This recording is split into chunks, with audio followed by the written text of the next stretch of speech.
Welcome back for our third and final feature match of the evening for week 4 of the Streets of New Capenna League. And we've got a bit of an early treat. Usually these come later in week 4 and then more so in week 5 and 6. But we have a death match, which is exactly what it sounds like. It means both players are on 10 losses, which means the player who loses this match will be eliminated from the league. So the bad news is that, yes, one of the players will be eliminated. The good news is that these decks are powered up basically to the max that you can, because after each loss you get to add a pack to your pool, and so these are powered up with 10 packs plus the opening 6 packs.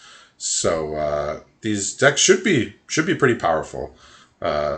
So I'm looking at it from Chris's point of view, and then Spencer is the other player on the other side, and we have Coleman looking at it from his point of view. It looks like Spencer took a mulligan, right? Yeah, the mulligan, and then ended up keeping a 4-lander and putting cleanup crew on the bottom. Remaining in hand, we got a Broker's Hideout, Gemmer's Garden, Forest, Island, and Voice of the Vermins. Very heavy on lands. Yeah, probably might have wanted to keep that 6 drop even with a mulligan, but I guess he didn't know he was going to only draw lands the first couple turns. So we have a good start from Chris here with a Lagrella that can just wipe this token away for free pretty much. So if the Lagrella dies, nothing comes back on Spencer's side. And he does have an Inspiring Overseer to follow up, and then on turn 5 an Elspeth will be coming down. So the pressure is on here.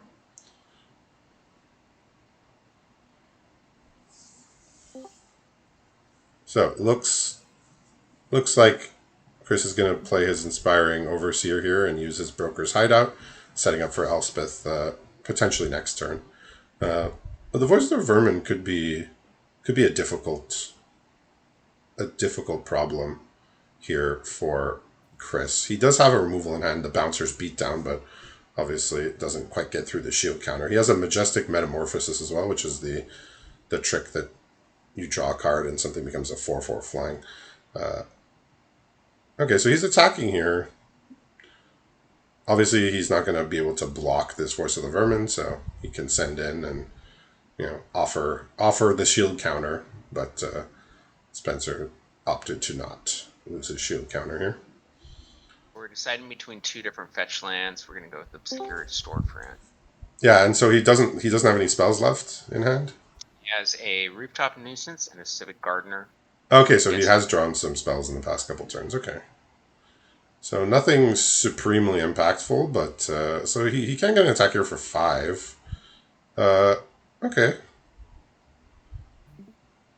So Chris is thinking about cashing in his Inspiring Overseer here, which he drew a card off of to get the shield counter off of Force of the Vermin to make future blocks a bit better for him.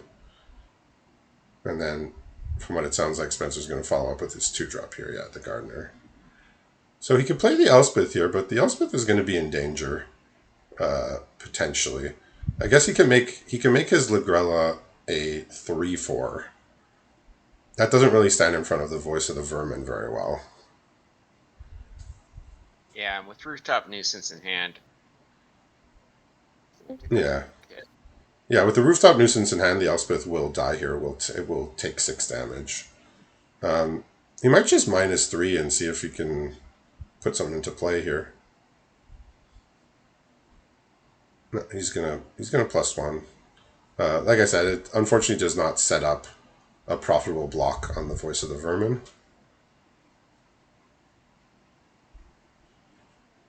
He has made the Lagrella big enough that it will be able to kill the Voice of the Vermin now with the Bouncer's Beatdown, but Elspeth will be taken down here almost certainly. Yeah. So as expected, Rooftop Nuisance, which drew a Disciplined Duelist. Okay. A very good card here. Again, the shield counter's a nuisance as always. After Yeah. we take Elspeth off, there is a 2-drop that we drew for the turn of Skycrier. Okay, so Spencer making the most of his mulligan here, being able to deal with this planeswalker, being able to apply threats, Voice of the Vermin, and now a flyer. The Voice of the Vermin potentially could make that Skycrier very large in future turns. Not sure what Spencer's deciding here.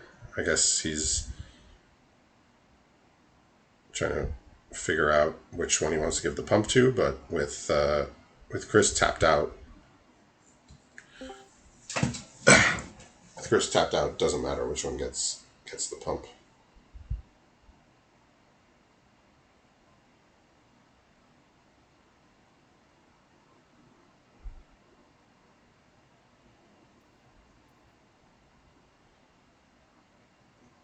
So, do you see a decision being made for Spencer here, or is he? I'm wondering if he's frozen. Okay, that is a possibility. I'm trying to refresh this stream because it doesn't look like his Okay, cursor's moving. okay, he might be having some technical issues here.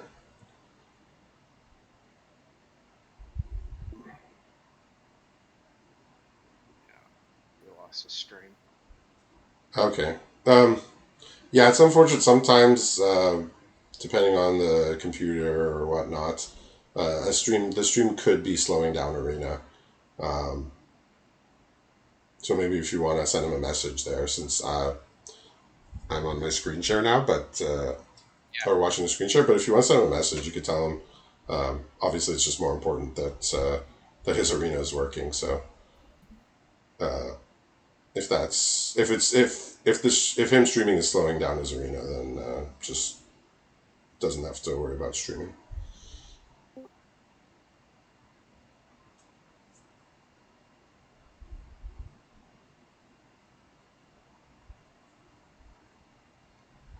All right, looks like he's functioning again here. Okay, so I'm guessing he doesn't have his stream up. Yeah, that's correct. Okay, that's fine. And you messaged him. Mm-hmm. Okay, that's perfect then. Uh, Obviously, better to have both streams, but not at the expense of his Arena slowing down. So Spencer's he's put quite a good board here. He is going to get rid of the Voice of the Vermin, but there is still the problem of the Disciplined Duelist, which is a bigger problem than the Voice of the Vermin here, and it's very difficult to get the shield counter off of that without losing a card. Is you need something with more than 4 toughness in order to even get the shield counter off and still have a creature behind.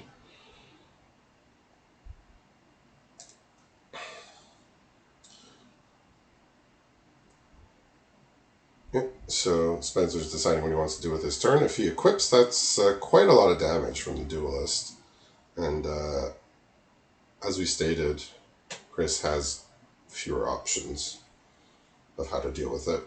He has a little chat in his hand and the Majestic Metamorphosis and a land. So he can dig for answers, but doesn't have any presently.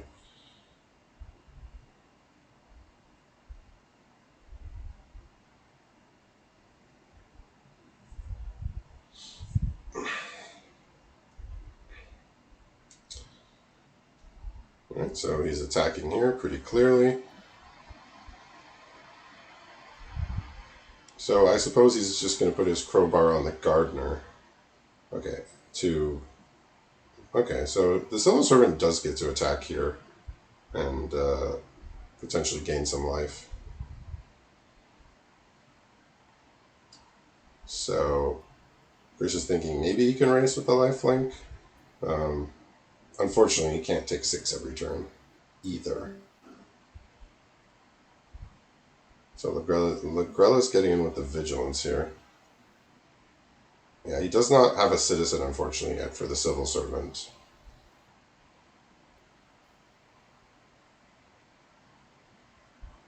So let's see what he decides to do here. He could cast a little chat just to find without doing the casualty. Right.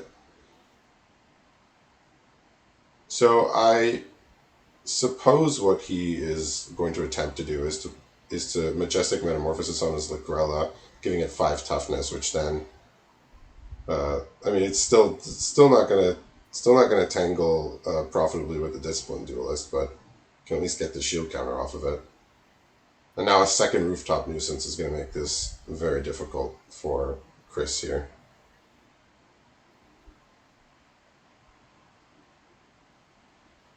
Okay, so he's gonna sacrifice something to a little chat here, uh, which should fizzle the one of the versions of the rooftop nuisance, which means that Spencer will only get to draw one card instead of two here.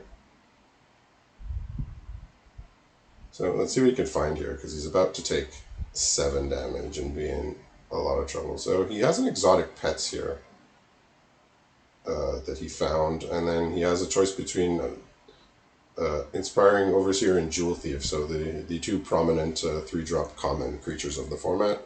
He can get one of those in his hand.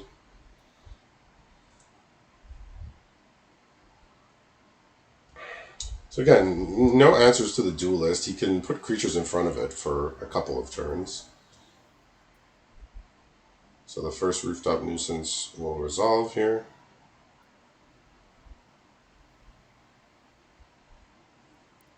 And the second one will fizzle because he sacrificed the target.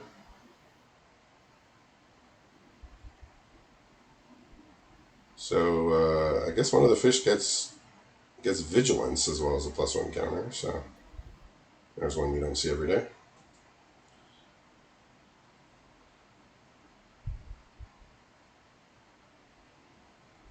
Yeah, so he's going to soak up 6 damage here.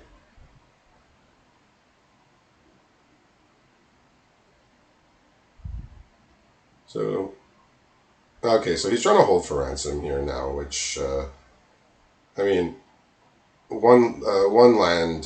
Spencer just needs one land in order to sacrifice it, but it'll at least eat up his whole turn.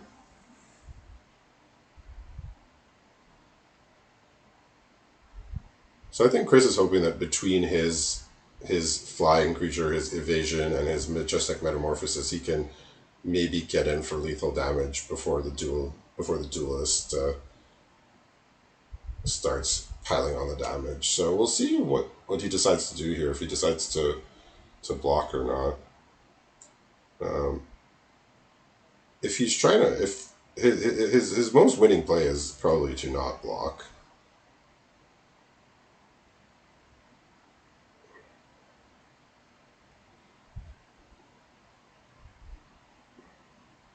So looks like he's planning to cast Majestic Metamorphosis and and get to block something favorably. Okay, so he's gonna give up his angel here, but he's drawn a bouncer's beat down, so that means he can uh, exile the duelist now, and this game's looking a lot better than it did a moment ago. So the bouncer's beatdown was a good draw there.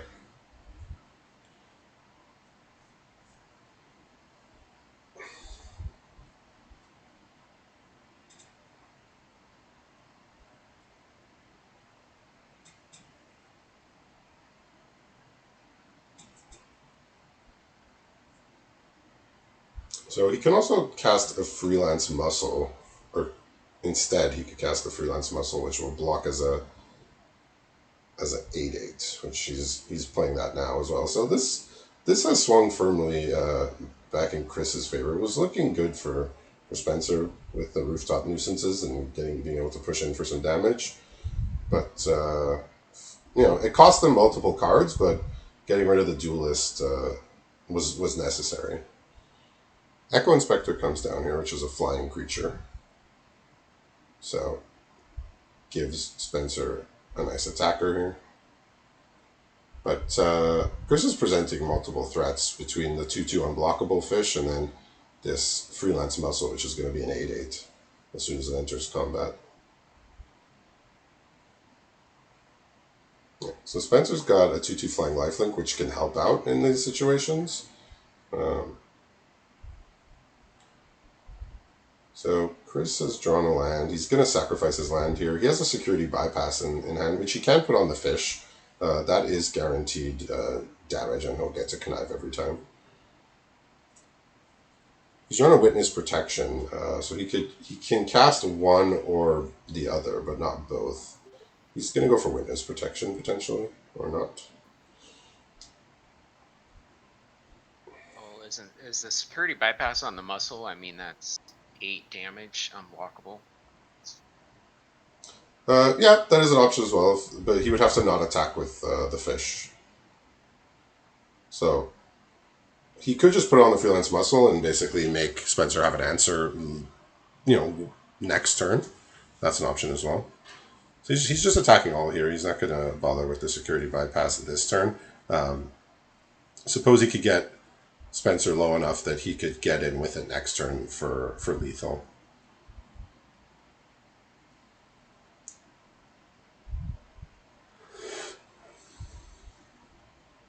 So it looks like Spencer's planning to block here.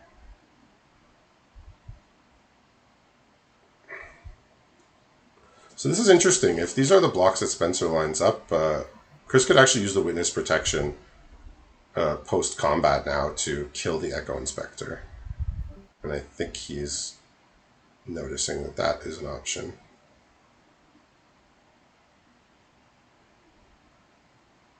It's like he's hesitating which creature to put it on.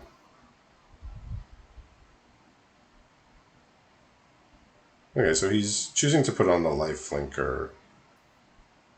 He's very hesitant about it, but it's looking like he's wanting to put it on the life flinker here. But I think you just take the kill here. Yeah, the kill and the win. Yeah. So he's So he's decided that that's what he wanted to do.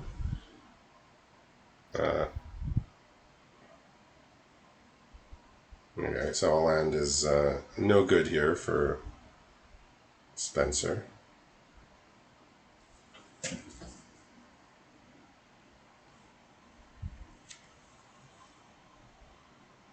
So I think he has to. He has 7 mana. I think he has to draw a card. I think he had to draw a card to try and find something here with the Skycryer's ability. So notably, this he can sack the Citizen's Crowbar to remove the bypass here, but he has to take damage in order to do that. Yeah. Okay, so he connives. It's all lands here for Chris. Yeah, I would have thought that Spencer would just draw on his turn with the Skycryer to try and find something, because it's not looking good otherwise. Like now, while Chris is looking through his deck, I did notice he has a second copy of Elspeth in his deck, so don't see that one every day. All right, so he's drawing at end step here, so that Chris won't get the chance to use whatever is drawn, and it was another land for Chris. So these running lines for Chris is giving Spencer a chance to potentially draw out of it. He's attacking here. Okay, so the adjudicators can lock down the freelance muscle for a turn, which means that Chris only has an attack for 2. So he's drawn a second copy of Lagrella.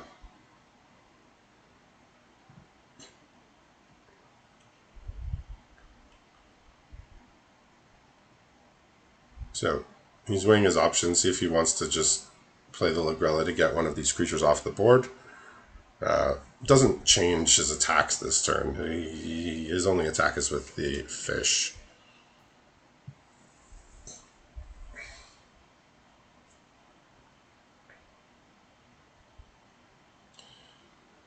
Yeah, so Spencer being able to put two reasonable bodies in play last turn is pretty big for him.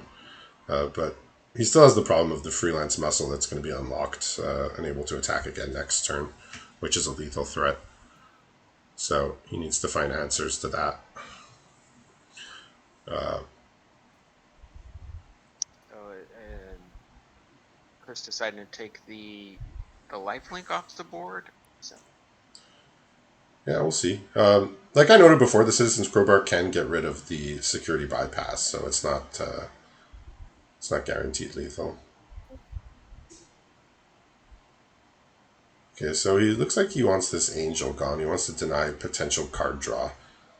Right now, Spencer doesn't have any way to put a counter. He doesn't have any counters on his creatures, which is required to draw a card with that. Maybe getting the lifelink would have been a bit better, but let's see. Let's see how this turn unfolds. Yeah, so Spencer's now drawing in his main phase because he realizes he needs to find something. Don't know if he sees that he can get rid of the security bypass. I mean, the Citizen's Crowbar will take care of that.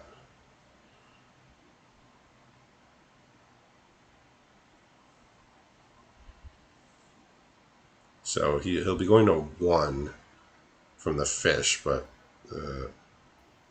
the freelance muscle is not necessarily going to be unblockable.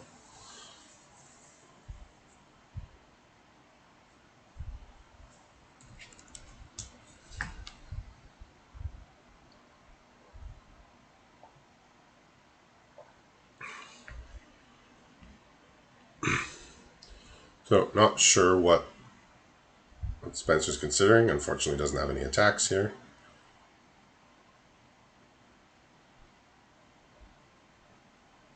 So Chris has drawn a swamp, which now will give him all 5 colors. Looks obviously to be a broker's base, but splashing for some red and black cards. Yeah, so this looks like it's yeah.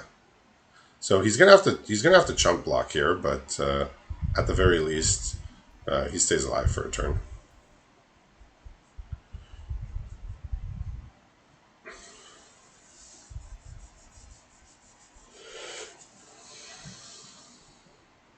Yeah, perhaps Chris didn't see that his security bypass could have gone away because if he saw that, he could have just attacked with the fish and the freelance muscle because the fish get through no matter what, and they have to throw something in front of the freelance muscle, even if it doesn't have unblockable.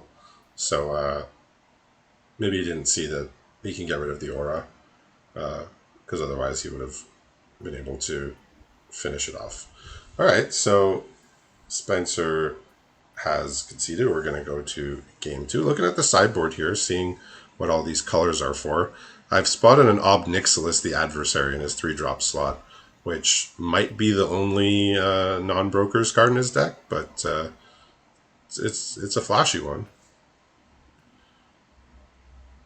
Yeah, so he's very clearly playing all of his good brokers cards here, as we've seen earlier today. Multiple brokers decks in our feature match.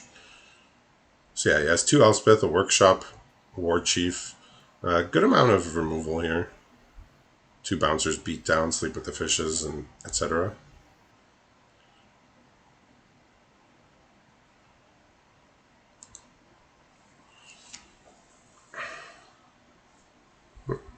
So looks like Chris did in sideboard. We'll see if Spencer. We don't have access to his stream, but he's deciding if he wants to sideboard.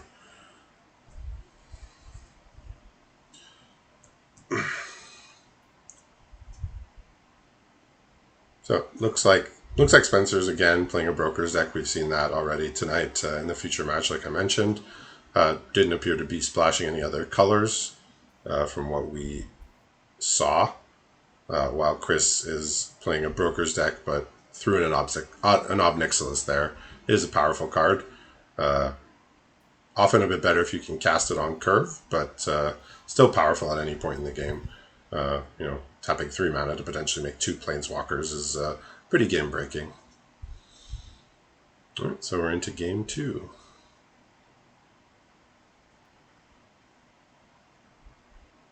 So Chris has a pretty nice looking hand here. He has all of his colors. He has a turn 3 Disciplined Duelist, which is one of the better things you could be doing on turn 3 in this format, to be certain. And a couple of removals and a Workshop War Chief up at the top of his curve here for 5 drop. So looks like a very good hand to be starting with here.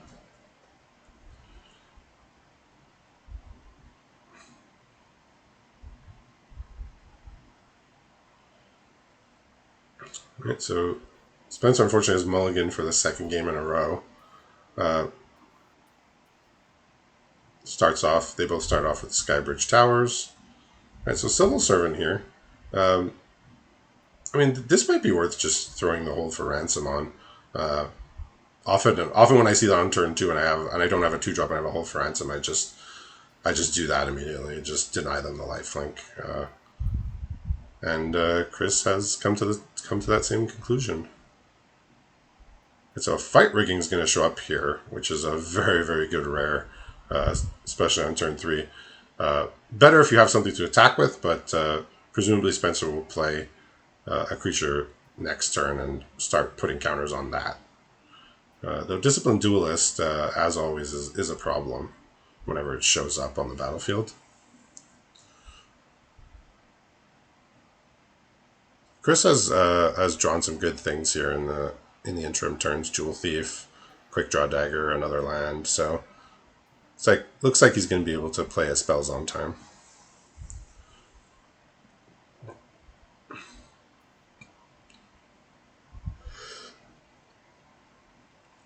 Hopefully for Spencer, he does have a creature to cast here, so he can start growing that with fight rigging instead of his creature that's been pacified for the time being.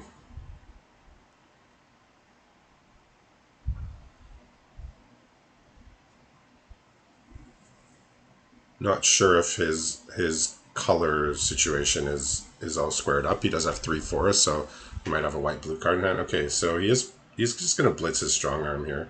He's going to attack for 5 and draw a card. Or put it on the civil. Okay, puts it on the Civil Servant for if it eventually becomes unlocked. Also gets it closer to playing whatever's under the fight rigging. So that indicated that he is without better plays. So maybe he has a white blue card in hand or a broker's card in hand, like a Disciplined Duelist or another 3-color card, which he can't cast. So, because I would imagine he wants to commit something to the board here because he got his 1 creature pacified and then he blitzed in that creature to draw a card and get in for a few points of damage. But obviously not a sustainable plan against the Disciplined Duelist. Alright, so he has a Rafine's Informant here. Maybe that can smooth out some of what's in his hand and be able to cast another creature this turn. Alright, so discards a backup agent, which you can't cast.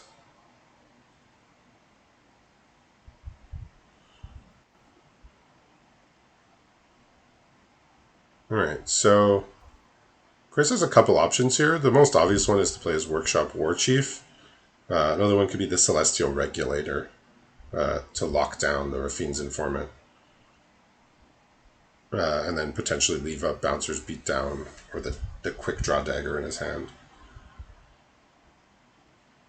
So I think it's just a matter of what he chooses to do. I think either line looks fine to me. So here he's going to tap down the creature to get an attack for 7.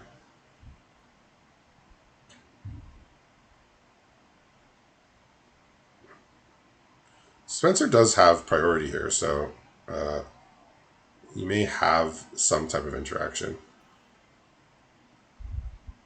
Okay, so looks like he's going to just trade his prize fight for the shield counter. He does get a treasure out of it, which he might need. So as usual, Disciplined Duelist just almost always a 2-for-1. If it's not a 2-for-1, it usually just kills you by damage. So I find that card could have just been a rare. They wouldn't even have to tweak it very much. They could have just printed it as is as a rare, and I think everybody, nobody would have thought that it should be an uncommon. Very, very powerful. All right, so let's see if this treasure is going to be helpful for Spencer here. I suspect there may be a couple cards in his hand that he's having trouble casting here with his 3 forests and 1 white-blue dual land.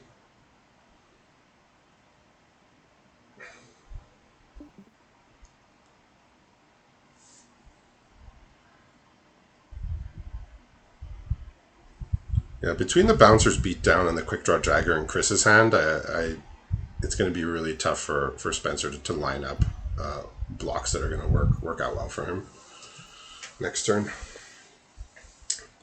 Maybe he can land something larger here. Okay, so he's going to cast his Lagrella. So this can get the Disciplined Duelist or the Flyer off the board. Disciplined Duelist, having lost the shield counter, is less of an imminent threat. I mean, a double striker is always dangerous, but it's simpler to deal with. He will almost assuredly exile his own civil servant that's been pacified here.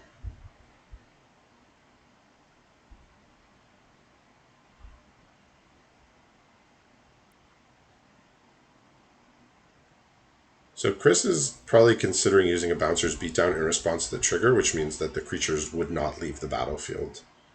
Basically, it would just stay as is.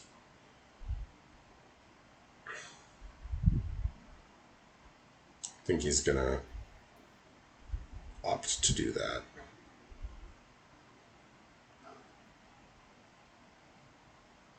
Yeah. Yeah, so because the Lagrella was not on the battlefield when the trigger resolves, the creatures don't leave. They just stay as they were. In older wordings of cards like that, in the days of Oblivion Ring, it worked a little bit differently. But yeah, so here again, this quick draw dagger is gonna make him win combat, and with Workshop Warchief behind, still left in hand, looks like Chris is going to be able to pull this one out, unless there's a board wipe coming down here.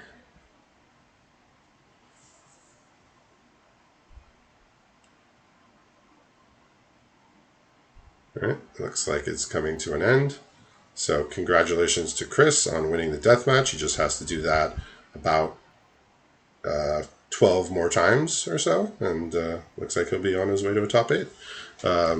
So unfortunately, that is the end of Spencer's tournament, and thank you everybody for tuning in for the deathmatch. You're the one alive. For now.